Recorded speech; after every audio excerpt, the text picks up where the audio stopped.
अस्सलाम वालेकुम बच्चों। हम जर्नल एंट्रीज़ पे पहुंचे हुए थे और डेबिट क्रेडिट क्या होता है और उसकी प्रैक्टिस कर रहे थे। उसी को हम आज थोड़ा सा मज़ीद कंटिन्यू करेंगे और उसके बाद हम जाएंगे लेजर अकाउंट्स की तरफ। तो हम जो प्रैक्टिस है अपनी उसको थोड़ा सा दोबारा कंटिन्यू करते हैं। और हमने डिविडेंड्स से रिलेटेड अभी हमने एंट्री नहीं सीखी, उसको देखेंगे और उसके बाद हम लेजर अकाउंट्स की तरफ जाएंगे। तो मैं ये बुक ओपन कर रही हूँ। बुक में हमने ये 31 जनवरी तक की ट्रांजैक्शंस की एंट्री की प्रैक्टिस की थी। अब उसके बाद है ऑन फरवरी 1 को क्या हुआ, पेड डेली ट्रिब्यून कंपनी ने अमाउंट पे की है 300 rupees cash for newspaper advertising to be run during February में एडवर्टीज़मेंट जो है वो न्यूज़पेपर में आनी है, उसके लिए हमने पेमेंट की है और पेमेंट है 360। तो क्या दो चीज़ें चेंज हुई इसमें। अब तो आप लोगों को काफ़ी हद तक प्रैक्टिस हो गई होगी और फ़ौरन से आप लोगों को पता लग जाना चाहिए कि इस ट्रांजैक्शन में क्या हो रहा है। पेड कैश पे किया है तो दैट मीन्स कैश डिक्रीज़, और जब कैश डिक्रीज़ होता है तो क्या होता है, क्रेडिट। एंड एडवर्टाइजिंग के लिए कैश पे किया है तो दैट्स एन एक्सपेंस। तो एडवर्टाइजिंग एक्सपेंस, और एक्सपेंस कैसे है, हमने देखें हमने कोई चीज़ किसी चीज़ के लिए पैसे पे किए हैं और वो चीज़ हमारी बैलेंस शीट में नहीं आती। एडवर्टाइजिंग कहीं भी बैलेंस शीट में शो नहीं होती, ना तो ये एसेट है, ना ये लायबिलिटी है, ना ही ओनर्स इक्विटी है। और दैट्स मीन्स कि ये एक एक्सपेंस है। और एक्सपेंस और एसेट्स में क्या डिफरेंस है ये मैंने पहले भी आपको एक्सप्लेन किया हुआ है। एक्सपेंस को पहचानने का या आइडेंटिफाई करने का एक और मेथड ये होता है कि रेवेन्यू जनरेट करने के लिए या प्रॉफिट अर्न करने के लिए हम जो स्पेंड करते हैं, जो कैश पे करते हैं, जो खर्च करते हैं, वो एक्सपेंस कहलाता है। तो ओबियसली एडवर्टाइजिंग हम इसलिए कर रहे हैं क्योंकि कल को हम यहाँ से रेवेन्यू जनरेट कर सकें या लोगों को पता लगे कि हमारे बिज़नेस है क्या और बिज़नेस क्या है। और वो ओबियसली हमारी चीज़ें प्रोडक्ट्स जो हैं वो परचेज़ करें। जब कस्टमर्स परचेज़ करेंगे तो ही हमारा रेवेन्यू बढ़ेगा। तो बेसिकली हम रेवेन्यू को इंक्रीज़ करने के लिए जो अमाउंट स्पेंड करते हैं वो हमारा एक्सपेंस होती है। और एक्सपेंसेस जब इंक्रीज़ होते हैं तो हमेशा डेबिट होते हैं, या एक्सपेंसेस आर ऑलवेज डेबिट। तो ये 1 फरवरी की ट्रांजैक्शन थी, तो दैट इज़ 1 फेब। और एडवर्टाइजिंग एक्सपेंस डेबिट है और उसकी अमाउंट जो है वो है 360। और क्रेडिट क्या होगा, क्रेडिट होना है कैश, क्योंकि कैश हमने पे कर दिया है, दैट मीन्स कैश डिक्रीज हो जाएगा और उसकी अमाउंट है 360। Okay, so the company paid cash for advertising, the company paid cash for advertising. अच्छा, और इसके अलावा ये कि मैंने आप लोगों की असाइनमेंट्स देखी हैं सबकी, तो उसमें आप लोगों ने अक्सर लोगों ने ये वाली जर्नल एंट्रीज़ नहीं की। ये एनालिसिस वाला पार्ट सबने किया हुआ था, लेकिन जर्नल एंट्रीज़ मोस्टली लोगों ने नहीं की हुई थी। कुछ लोगों को मैंने इंडिविजुअली फीडबैक दे दिया था, लेकिन उसके बाद जो असाइनमेंट्स आनी शुरू हुई सारी एक जैसी थी। तो इस वजह से फिर मैंने सबको इंडिविजुअली फीडबैक नहीं दिया। मैंने सोचा सबको इकट्ठे ही कह देती हूँ कि एक तो ये journal entries, these are the journal entries. और जब आपसे कहा जाता है किसी भी ट्रांजैक्शन की जर्नल एंट्री करें, तो ये वाला जो पोर्शन है ना, ये मेन पार्ट है। ये जो एनालिसिस वाला काम है ये सॉर्ट ऑफ रफ वर्क है। जैसे हम मैथ्स का काम करते हुए एक साइड पे अपना रफ काम करते थे, ये रफ काम है। और ये जर्नल एंट्रीज़ जो हैं दीज आर ओरिजिनल।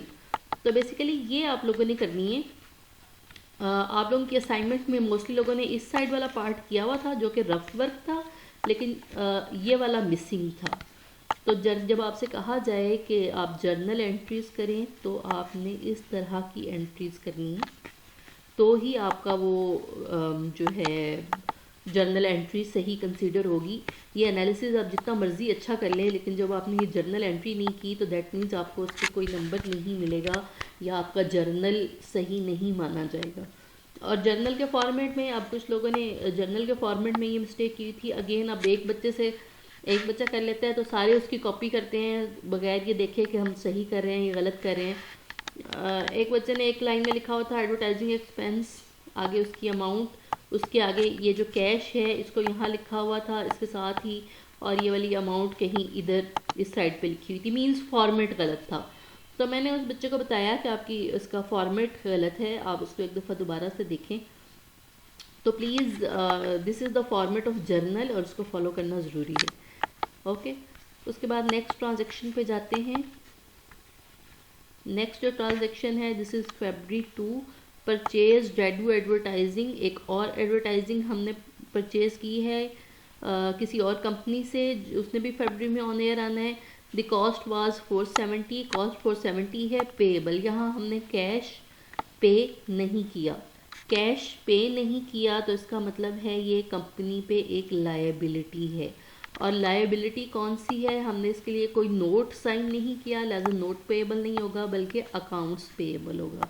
और हमें ये पता है कि अकाउंट्स या पेएबल या जो लायबिलिटी है जब वो इंक्रीज़ होती है तो वो होती है क्रेडिट। तो that means account payable credit और एडवर्टाइजिंग एक्सपेंस डेबिट, और ये $470 उसकी अमाउंट है। लिहाजा मैं अब डायरेक्ट जर्नल एंट्री करने लगी हूँ। एडवर्टाइजिंग एक्सपेंस 470 उसकी अमाउंट थी, और क्रेडिट क्या होगा, अकाउंट्स पेएबल। और अकाउंट्स पेएबल क्यों हैं, इसलिए हैं क्योंकि हमने अभी तक पैसे पे नहीं किए, और डेट जो है वो 2 Feb है। उसके अलावा कुछ आई होप ये क्लियर होगा। क्वेश्चन हो तो आप लोग मेरे से कर सकते हैं। द कंपनी परचेज्ड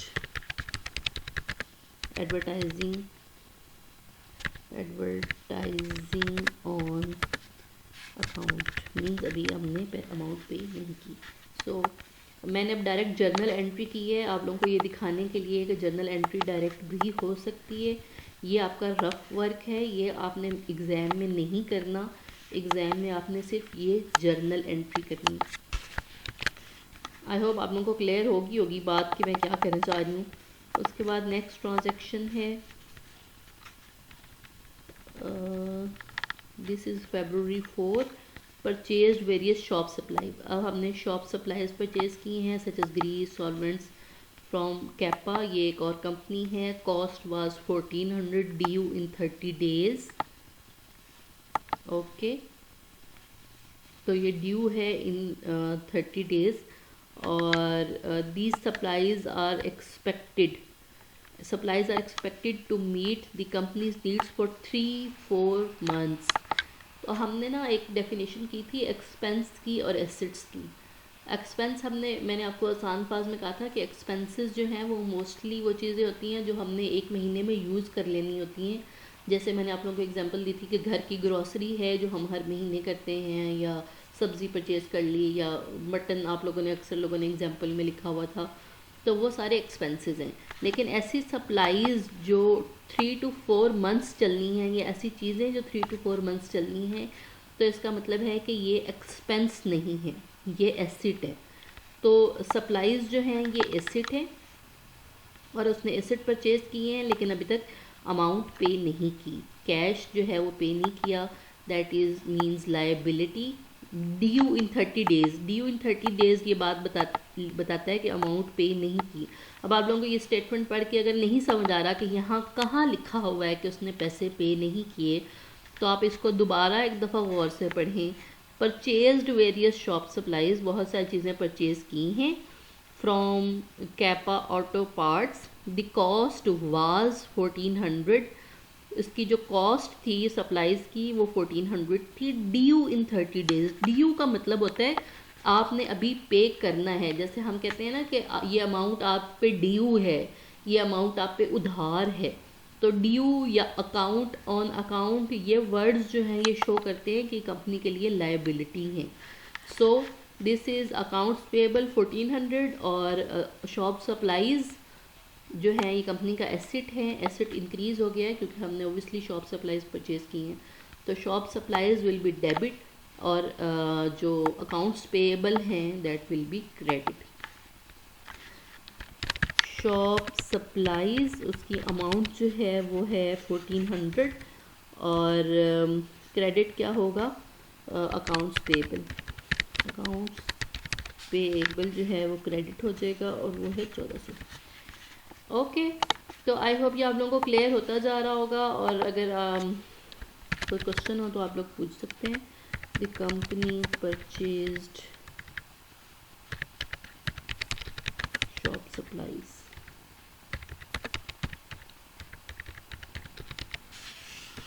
फाइन, और ये डेट है इसकी 4 Feb. Clear?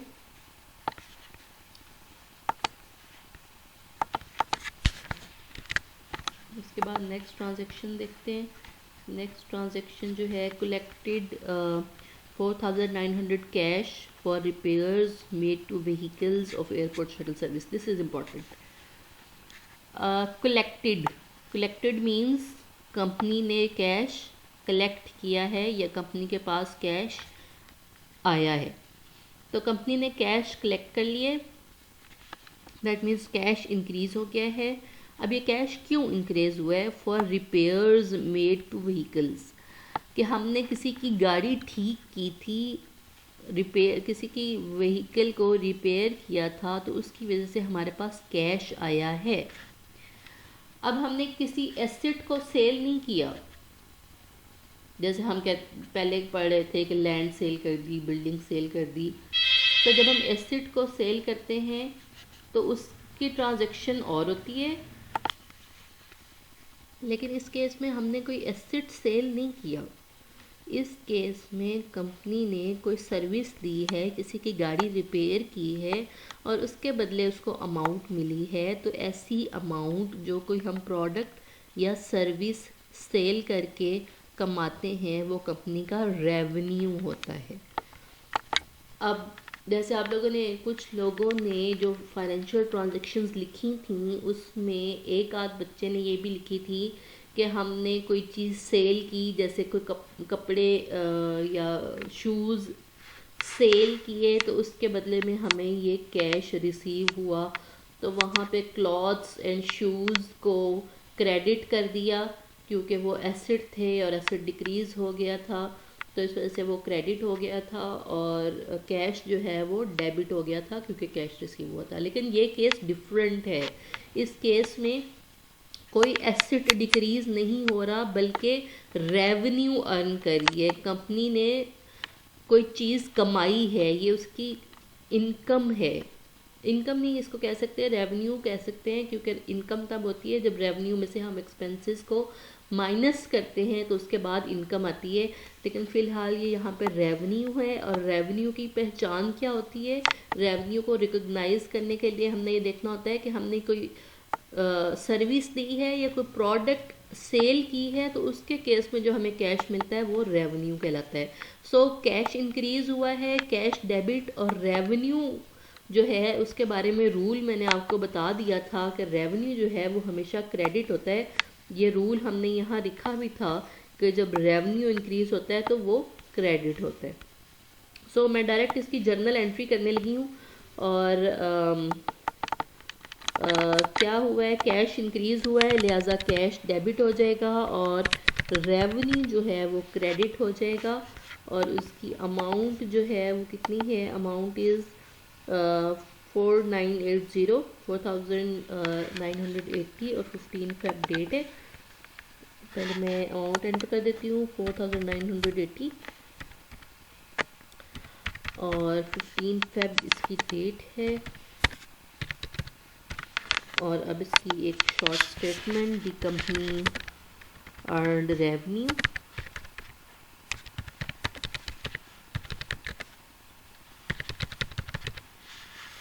Okay, so simple सी ये ट्रांजैक्शन थी।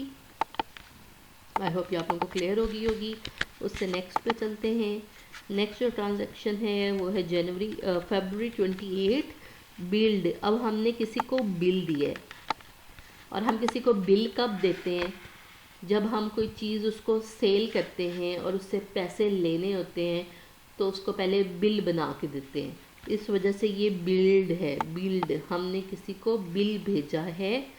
Build Harbor Corporation for 5400 for maintenance and repair services. Again, अब हमने किसी को रिपेयर सर्विसेज दी हैं प्रोवाइडेड इन फरवरी में रिपेयर की सर्विसेज दी हैं। तो सर्विसेज देने की वजह से जो अमाउंट हम अर्न करते हैं वो रेवेन्यू होता है। ये बात हम लोग पढ़ चुके हैं। और अभी लेकिन एक बात इसमें इम्पोर्टेंट है कि बिल हुआ है। अभी हमने बिल दिया है, अभी हमने कैश नहीं लिया। The agreement with Harbor Cab calls for payment to be received in March 10। अभी हमें कैश नहीं मिला, ये कैश हमें रिसीव होना है बाय मार्च 10। सो इस स्टेटमेंट का जो मतलब है वो ये है कि अभी हमने किसी एक कंपनी को जिसको हमने रिपेयर सर्विसेज दी थी उसको बिल दिया है। बिल दिया है का मतलब आप जब थोड़ी देर के लिए इमेजिन करें कि जब हम किसी शॉप पे जाके कोई चीज़ परचेज करते हैं तो वो हमें वो प्रोडक्ट पकड़ाते हैं और साथ ही बिल पकड़ाते हैं। इसी तरह इस कंपनी ने अपनी सर्विसेज दी हैं और साथ में बिल दिया है, और बिल पे लिखा हुआ है कि आपने हमें इतने पैसे देने हैं। ये लिखा होता है ना कि आपने इतने पैसे देने हैं। तो इस कंपनी ने भी बिल दिया हुआ है जिसके ऊपर लिखा हुआ है कि आपने हमें ये 5400 रुपीज़ पे करने हैं। तो कंपनी के पास ये पैसा आना है, कंपनी के लिए ये रिसीवेबल है। कंपनी ने प्रोडक्ट या सर्विस दे दिए तो ये उसका रेवेन्यू है। लेकिन ये 5400 कैश उसको रिसीव नहीं हुआ, बल्कि ये सिर्फ उसके लिए रिसीवेबल है। ये अमाउंट उसने अभी रिसीव करनी है। सो रेवेन्यू तो बड़ा क्लियर है। पहले तो हम क्रेडिट कर देंगे रेवेन्यू को, क्योंकि रेवेन्यू जो है वो हमेशा ही क्रेडिट होता है। तो ये क्रेडिट हो जाएगा और डेबिट कैश की जगह डेबिट होगा अकाउंट रिसीवेबल। और अकाउंट रिसीवेबल का मतलब होता है कि this amount has to be received yet. अभी तक रिसीव हुई नहीं है, ये रिसीव होनी है। इस वजह से हम उसको रिसीवेबल कहते हैं। और ये हमें कहाँ से पता लगा है कि ये रिसीवेबल है? ये हमें इस स्टेटमेंट से पता लगा है कि एक तो बिल्ड के वर्ड से, और दूसरा सेंटेंस में आगे लिखा हुआ भी है कि it calls for the payment to be received by March 10। 28 फरवरी को हमने बिल दी है और पेमेंट जो हमें मिलनी है वो 10 मार्च को मिलनी है। ओके, क्लियर हो गया। तो अकाउंट रिसीवेबल हो गया और रेवेन्यू। और यहाँ पे हम लिखेंगे company earned revenue, company earned revenue but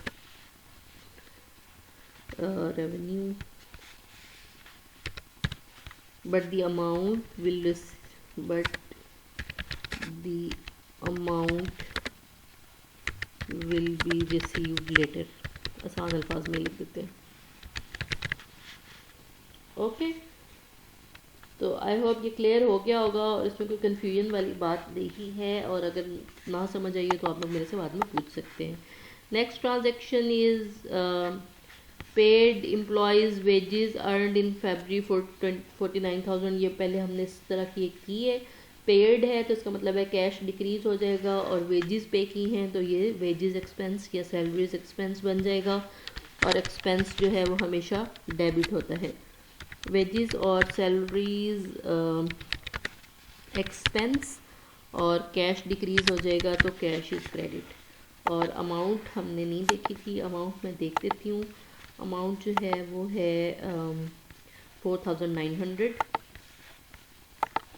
$4,900 debit and $4,900 credit, और the company paid wages.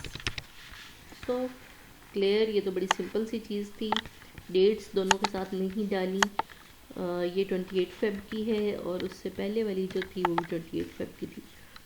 28 Feb and 28 Feb, okay clear. और उसके बाद मेरा ख्याल है अभी कुछ हैं, ये सैलरी वेजेस दे दी।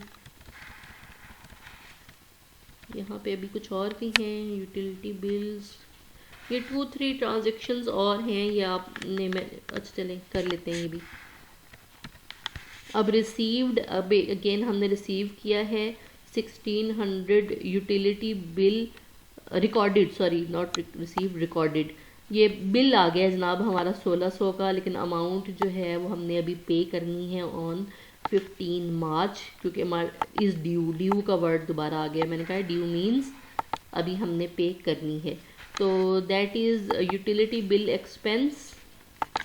बिजली के बिल जो हैं वो एक्सपेंसेस में आते हैं, यूटिलिटी एक्सपेंस, और दूसरी साइड पे पेएबल है क्योंकि अभी हमने कैश पे नहीं किया, और इसकी अमाउंट जो है वो है 1600, 1600 rupees, 1600 and then accounts payable, और the company utility bill expense have to be paid. इसका स्टेटमेंट मैंने थोड़ी सी चेंज करके लिख दी है, और इस ट्रांजेक्शन की डेट जो है वो भी 28 फेब है, सॉरी 28 फेब। उसके बाद नेक्स्ट ट्रांजेक्शन जो है वो है overnight auto declares and page a dividend of 40% share to the owner of its 1800 shares of capital of total of 3200। ये थोड़ी सी इम्पॉर्टेंट ट्रांजेक्शन है और थोड़ी सी टेक्निकल है। टेक्निकल इन द सेंस कि हमने इस तरह की कोई ट्रांजेक्शन पहले नहीं की। ये ट्रांजेक्शन है रिलेटेड टू डिविडेंड्स। अब ये क्या कह रही है स्टेटमेंट कि ओवरनाइट जो मतलब जो कंपनी है जिसके रिलेटेड हम ट्रांजेक्शन्स कर रहे हैं, इट डिक्लेयर्स एंड पेज।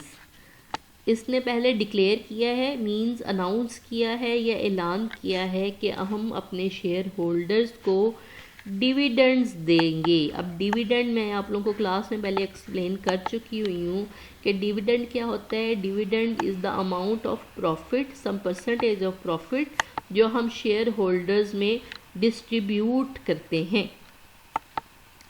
अब इसमें जो ये है ना 40 dividend of 40 cents per share, तो इसका मतलब ये है कि जिसके पास एक शेयर है उसको कंपनी 40 सेंट्स देगी, मींस 40 पैसास देगी। और कि टोटल कितने शेयर्स हैं, 800 शेयर्स उसने कंपनी ने जो है वो 8,000 शेयर्स सेल किए हुए हैं या इशू किए हुए हैं। तो अगर कंपनी के टोटल शेयर्स हैं 800 शेयर्स कंपनी ने टोटल इशू किए हुए हैं, और अब जो उसने अनाउंस किया है, कंपनी ने अनाउंस किया है कि मैं 40 सेंट्स दूंगी पर शेयर। तो टोटल डिविडेंड इसको कितना देना पड़ेगा, 800 मल्टीप्लाइड बाय 40, तो ये बनता है 32,000 सेंट्स। लेकिन हमने देना है डॉलर्स में, तो इसको डिवाइड बाय 10 कर देंगे तो ये डॉलर्स में कन्वर्ट हो जाएगा। $1 में 10 सेंट्स होते हैं सॉर्ट ऑफ। सो लेकिन ये कैलकुलेशंस आपको करने की ज़रूरत नहीं है, ये उन्होंने आगे अमाउंट खुद ही दे दी है कि 3200 है। तो इस केस में हमें इस स्टेटमेंट से ये पता लग रहा है कि दी कंपनी ऑटो रिपेयर जो कंपनी है उसने अनाउंस किया है कि मैं अपने शेयर होल्डर्स को $3200 के डिविडेंड्स दूंगा या पे करूंगा या करेगी कंपनी। जो ये कंपनी है उसने अनाउंस किया है कि I will give $3200 to my shareholders as dividends, और सिर्फ अनाउंस नहीं किया, पे भी कर दिया है। अब पे कर दिया है तो इसका मतलब है कैश तो डिक्रीज़ होगा सबसे पहले, तो कैश जो है वो हो जाएगा क्रेडिट, और डिविडेंड्स जो हैं वो हमेशा हमेशा डेबिट होते हैं, जबकि कैश जो है वो, चूँकि कैश पे हुआ है इसलिए कैश जो है वो तो हो जाएगा क्रेडिट। अच्छा, जैसे एक्सपेंसेस जो हैं वो हमेशा एक्सपेंसेस हमेशा डेबिट होते हैं, इसी तरह डिविडेंड्स जब कंपनी पे करती है तो वो भी हमेशा डेबिट होते हैं। और इसकी जो अमाउंट थी 3200, fine, and the company paid dividends. और डिविडेंड्स का कॉन्सेप्ट आप लोगों को पहले से मैं एक्सप्लेन कर चुकी हूँ, और इसकी डेट जो है वो भी 28 फेब है, फाइन। उसके बाद कोई नेक्स्ट ट्रांजेक्शन है तो बस ठीक है, ख़त्म हो गया हमारा ट्रांजेक्शन। तो ये हमारा एक कंप्लीट जर्नल बन गया है। कुछ फाइनेंशियल ट्रांजैक्शन हमें एक कंपनी से रिलेटेड गिवन थी, तो उसका हमने ये डिटेल्ड जर्नल बना लिया है। ये आप लोगों को सारा आई होप क्लियर हो गया होगा। नहीं क्लियर हुआ तो आप लोग मेरे से क्वेश्चन कर सकते हैं, ताकि हम इसके नेक्स्ट स्टेप पे जाएं, जो कि है लेजर बनाना। ये जो हमने बनाया है दिस इज़ जर्नल, और हमारा जो नेक्स्ट टास्क है वो है लेजर बनाना, और वो हम बनाना स्टार्ट करेंगे। लेकिन पहले आई होप आप लोगों को ये क्लियर हो चुका होगा। ये जर्नल है हमारा, और ये इसका फॉर्मेट है। और जब भी आपको जर्नल एंट्री करने को कहा जाए तो आपने इस तरह की जर्नल एंट्रीज करनी है। और जो एनालिसिस वाला पार्ट है वो सॉर्ट ऑफ रफ वर्क है, वो आपने इस जर्नल के साथ नहीं करना, वो आपकी अंडरस्टैंडिंग के लिए था। वो आप जहाँ से मर्ज़ी करते रहें, जहाँ मर्ज़ी करते रहें। असल कंसर्न जो है एग्जामिनर का वो इस जर्नल एंट्रीज़ के साथ होगा, और आपने ये उनको बना के दिखानी है। सो अब हम जाते हैं, ये था हमारा अकाउंटिंग साइकिल का फर्स्ट स्टेप। यहाँ हमने अकाउंटिंग साइकिल लिखा था, मेकिंग जर्नल एंट्रीज़, ये हमारा स्टेप कंप्लीट हो गया है। आते हैं स्टेप 2 की तरफ, जो कि है पोस्टिंग टू लेजर अकाउंट्स। अब हमने देखना है कि लेजर क्या होता है और लेजर अकाउंट्स क्या होते हैं, और ये बनाए कैसे जाते हैं। तो कमिंग टूवर्ड्स लेजर, इसके साथ साथ मैं लेजर बनाना स्टार्ट करती हूँ। यहाँ से हमने, ये जर्नल था और यहाँ हम लेजर बनाना शुरू करते हैं। अब लेजर क्या होता है? बेसिकली लेजर ये होता है कि लेजर को हम एक और नाम भी देते होते हैं, और वो है टी अकाउंट का।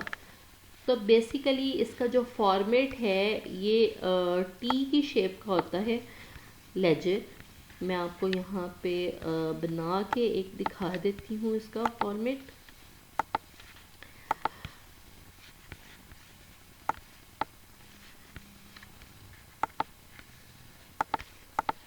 ये एक टी बनाया है मैंने, ठीक है। तो this is a T account, और इसको एक लेजर अकाउंट भी कहा जाता है। तो इसमें 3 चीज़ें होती हैं। एक तो पहले इसका ये टी का फॉर्मेट है, उसके बाद हमने इसको एक टाइटल देना होता है कि ये है किस चीज़ का अकाउंट। तो सबसे पहला जो कैश है, मैं वो बनाने लगी हूँ अकाउंट कैश का। तो ये कैश का लेजर है या कैश का टी अकाउंट है, ये इसका फॉर्मेट है। इसकी ये वाली साइड जो है ये क्रेडिट साइड होती है, और लेफ़्ट हैंड साइड जो है ये डेबिट साइड होती है। और this is called a T account और लेजर अकाउंट। ये इंतहाई सिंपल सी चीज़ है, इसमें और कुछ नहीं करना। जैसे ये जर्नल का फॉर्मेट था, वैसे ही ये लेजर का फॉर्मेट है। सबसे पहले तो आप ये फॉर्मेट बना लें। फॉर्मेट में आपने ये एक टी बनाना है, और उसके बाद इसको एक टाइटल देना है। जो जो अकाउंट्स आपके इन जर्नल एंट्रीज़ में यूज़ हुए हैं, एक एक अकाउंट के लिए आपने लेजर अकाउंट बनाना है। फॉर एग्ज़ाम्पल सबसे लेंथी जो लेजर बनता है वो कैश का बनता है, इसलिए मैं कैश का पहले से बनाना स्टार्ट करने लगी हूँ और आप लोग मेरे साथ साथ बनाते जाएंगे। आपको जो भी कन्फ्यूजन हो आप पूछ सकते हैं और समझ सकते हैं। तो फॉर एग्जांपल अब मैंने सबसे पहले ये टी बनाया, इसकी right hand side credit side है, इसकी left hand side debit side है और इसको एक टाइटल दे दिया कि ये कैश का लेजर है। अब इसमें वैल्यूज़ एंटर करनी है और इसमें वैल्यूज़ कहाँ से आएंगी, इसमें वैल्यूज़ इस जर्नल से आएंगी जो हमने जर्नल बनाया है। तो इसका तरीका ये है कि आपने ये देखना है कि कैश कौन कौन सी एंट्री में यूज़ हुआ है, कहाँ कहाँ आया है और क्या वो डेबिट हुआ है या क्रेडिट हुआ है। फॉर एग्ज़ाम्पल ये जो है 20 जनवरी की, ये यहाँ तक एंट्री नंबर 1 है। मैं इसको यहाँ नंबरिंग भी कर देती हूँ for the sake of convenience. ये एंट्री नंबर 1 है और यहाँ पे कैश है और ये कैश डेबिट हुआ है बाय 80,000। तो लेजर में हमने सिर्फ अमाउंट लिखनी है डेबिट साइड पे। पहले यहाँ पे डेट लिखते होते हैं, 20 जनवरी को की ट्रांजैक्शन है और उसकी अमाउंट जो है वो 80,000 है। बस और कुछ नहीं करना, सिर्फ इधर से देखना है कि इस एंट्री में कैश जो है वो डेबिट हुआ है या क्रेडिट हुआ है। यहाँ हमें नज़र आ रहा है डेबिट हुआ है, तो हमने डेबिट साइड पे 80,000 लिख दी है और साथ डेट भी लिख दी है कि कौन सी डेट को डेबिट हुआ है। ये फर्स्ट एंट्री थी, इसमें कैश और कहीं नहीं है। This is entry number 2। अब इसमें ये लैंड डेबिट है और कैश क्रेडिट है। अब इसमें भी कैश आया है लेकिन ये कैश जो है वो क्रेडिट हो गया है। सो कैश क्रेडिट हुआ है और 52,000, तो जिसका मतलब है अब हम इसको क्रेडिट साइड पे लिखेंगे और उसकी जो अमाउंट है वो है 52,000 और साथ ही मैं इस साइड पे डेट लिखूंगी। डेट जो है वो 21 जनवरी है।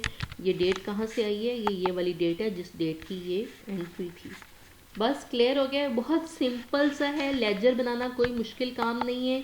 सबसे पहले आपने देखना है कि पहला अकाउंट कौन सा है। सबसे पहले जो अकाउंट है, ये सबसे पहला नाम जो है वो कैश का है, तो कैश का टी अकाउंट बना लें, उसकी एक डेबिट साइड बना लें, उसकी एक क्रेडिट साइड बना लें और उसके बाद एंट्रीज़ करते जाएं और उसके बाद जर्नल एंट्रीज़ में देखते जाएं। कैश पहली वाली एंट्री में डेबिट था, हमने 80,000 डेबिट साइड पे लिख दिया।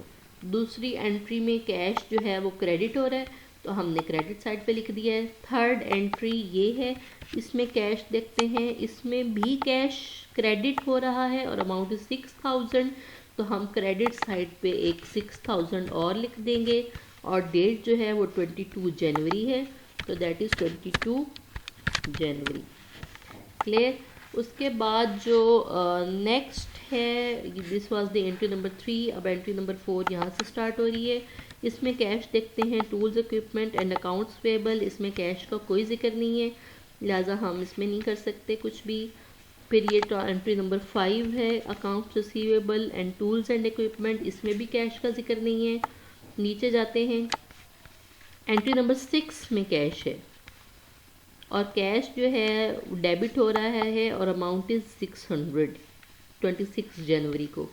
सो ये 600 डेबिट है, इसको ऊपर जाके हम अगेन डेबिट वाली साइड पे लिख देंगे। ये है 600 और डेट कौन सी थी, वो थी 26 जनवरी। क्लियर। आई होप कि क्लियर हो रहा होगा और कन्फ्यूजन नहीं होगी, लेकिन फिर भी अगर आप लोगों को कोई कन्फ्यूजन हो तो आप लोग मेरे से बाद में पूछ सकते हैं। ये ट्रांजैक्शन होगी, एंट्री हो गई। अब दिस इज़ एंट्री नंबर 7 और इसमें अकाउंट्स पेबल, ये कैश है और कैश हो रहा है क्रेडिट और अमाउंट कितनी है 6,800। सो इसको अब हमें क्रेडिट साइड पे लिखना पड़ेगा 6,800 और डेट क्या थी उस एंट्री की, 27 जनवरी। आई होप आप लोगों को क्लियर हो रहा होगा और अगर नहीं तो आप लोग मेरे से पूछ सकते हैं। अभी आगे चलते हैं।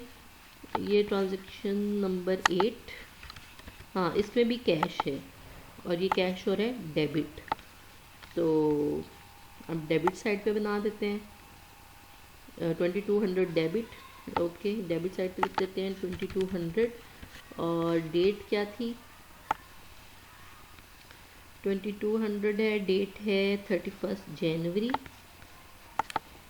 ये डेट कोई बहुत मैंडेटरी नहीं है, अगर आप लोग स्किप भी कर देते हैं तो चल जाएगा, लेकिन ये वाली चीज़ें जो है ना, ये वाली ये बहुत मैंडेटरी हैं। इनमें से आप कोई भी चीज़ स्किप कर देंगे तो आपका लेजर अकाउंट या टी अकाउंट जो है वो गलत हो जाएगा। मैं यहाँ साथ ही टी अकाउंट भी मेंशन कर देती हूँ जस्ट इन केस कुछ लोग टी अकाउंट का नाम सुन के कंफ्यूज ना हो जाएं। ये लेजर का ही दूसरा नाम है जिसको हम टी अकाउंट भी कहते हैं या कह सकते हैं।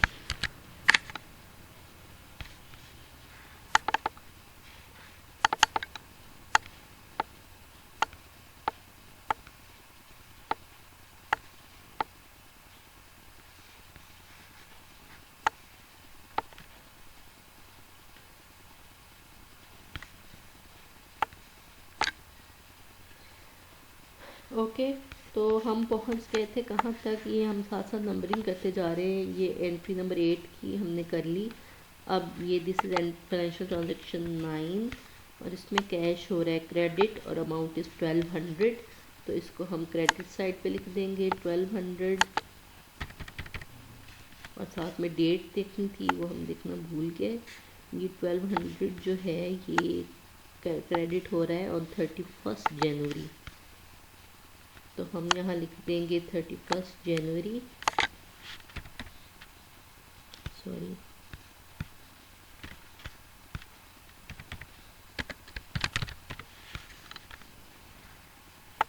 और उसके बाद नेक्स्ट ट्रांजैक्शन नंबर 10, इसमें भी कैश क्रेडिट हो रहा है बाय 200, सो 200 क्रेडिट ऑन 31 जनवरी, 200 क्रेडिट ऑन 31 जनवरी।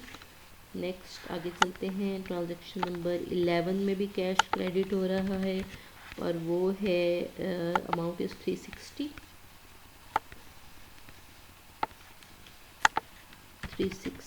और डेट वही 31 जन है। उसके बाद सॉरी ये 360 1 फरवरी का था।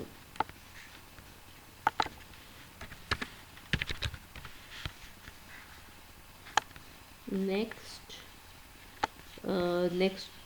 Financial transaction is this one, इसमें कैश नहीं है इन्वॉल्व, लिहाजा इसको हम छोड़ देंगे। Transaction number 13 shop supplies and accounts payable, इसमें भी कैश इन्वॉल्व नहीं है, लिहाजा ये भी लेजर में नहीं आएगा।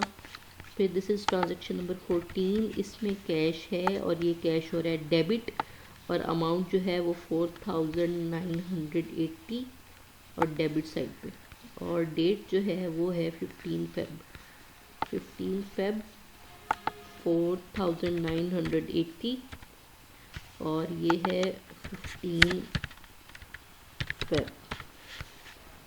क्लियर। उसके बाद नेक्स्ट आगे चलते हैं। ये हो गया था 4980 हमने कर लिया हुआ है। उसके बाद अकाउंट्स रिसीवेबल और रेवेन्यू, इसमें कैश का जिक्र नहीं है। फिर ये ट्रांजैक्शन नंबर 16 में कैश है और ये क्रेडिट हो रहा है वो, और अमाउंट इज़ 4900 और 28 फेब 4900।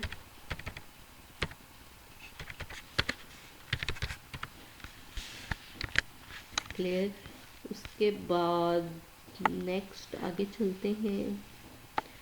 उससे नेक्स्ट ट्रांजैक्शन नंबर 17, उसमें utility expense and accounts payable, इसमें कैश का जिक्र नहीं है। और लास्ट ट्रांजैक्शन नंबर 18, उसमें कैश जो है क्रेडिट हो रहा है और अमाउंट इज़ 3200।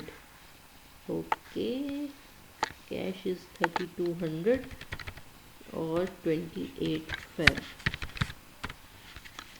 सो ये हमारी आखिरी ट्रांजैक्शन थी और ये आखिरी अमाउंट थी। अब जो नेक्स्ट टास्क है ये हमारा कैश का लेजर अकाउंट या टी अकाउंट बन गया है। अब सिर्फ हमने ये करना है कि इस डेबिट साइड को ऐड कर देना है, मीन्स इन सबको जमा कर देना है और क्रेडिट साइड पे जो अमाउंट है इन सब को भी ऐड कर देना है या जमा कर देना है। तो पहले मैं डेबिट साइड का टोटल करती हूँ। सम ऑफ दिस, इसका सम कर लिया तो ये 8700 बनता है। और अब क्रेडिट साइड को टोटल करते हैं। यहाँ पे ही is equal to sum of complete this side. Okay, तो ये डेबिट साइड का टोटल है और ये क्रेडिट साइड का टोटल है। अब आप लोग देख सकते हैं कि डेबिट साइड का जो टोटल है वो है 87,000 और क्रेडिट साइड का टोटल है 74,000। कौन सी साइड बड़ी है, क्रेडिट साइड या डेबिट साइड? डेबिट साइड, इधर 87,000 है, इसका मतलब है ये साइड बड़ी है। इधर 74,000 है, इसका मतलब है ये साइड छोटी है। तो जो साइड बड़ी होती है उस साइड पे आपने इस साइड और क्रेडिट साइड का जो डिफरेंस आएगा, मैंने इसमें से इसको माइनस कर दिया है, तो जो ये आंसर आता है ये इन दोनों का बैलेंस कहलाता है, या ये कैश के लेजर अकाउंट का बैलेंस है। और वो किस साइड पे लिखा जाएगा, जो साइड बड़ी होगी इन अमाउंट। यहाँ हमने देखा कि डेबिट साइड जो है वो 87,000 है, क्रेडिट साइड 74,000 है, दैट मीन्स डेबिट साइड बड़ी है। तो इसमें से इसको माइनस कर दिया, तो जो डिफरेंस आता है वो हम बड़े वाली साइड पे लिखेंगे। और इसके अलावा ये इसकी एक पहचान और भी है कि हमें पता है कि कैश जो है ये एसेट है, और एसेट जब इंक्रीज़ होता है तो वो डेबिट होता है। इस वजह से भी इसकी जो आंसर है उसको हम डेबिट साइड पे लिखेंगे। तो ये एक कैश का लेजर अकाउंट या टी अकाउंट बन गया है। मेरे ख्याल में तो बड़ा सिंपल सा फॉर्मेट है, और अगर आपको कोई कन्फ्यूजन है तो आप मेरे से पूछ लें, उसके बाद ही हम आगे चलेंगे। कल की क्लास से पहले आप लोगों ने मुझे इस पर फीडबैक देना है कि आप लोगों को लेजर अकाउंट्स समझ आए हैं या नहीं आए, और उसके बाद हम आगे चलेंगे। बाकी सारे जो इसमें अकाउंट्स हैं उन सब के लेजर अकाउंट्स बनाएंगे, लेकिन सबसे लेंथी और सबसे मुश्किल जो है वो कैश का होता है, जिसको हमने बना लिया है और मैंने एक्सप्लेन भी कर दिया है। आप लोग इसको समझ लें, और अगर नहीं समझ आए तो मुझे बता दें, ताकि फिर मैं इसको एक दफ़ा फिर एक्सप्लेन कर दूँ। Thank you so much and अल्लाह हाफिज़।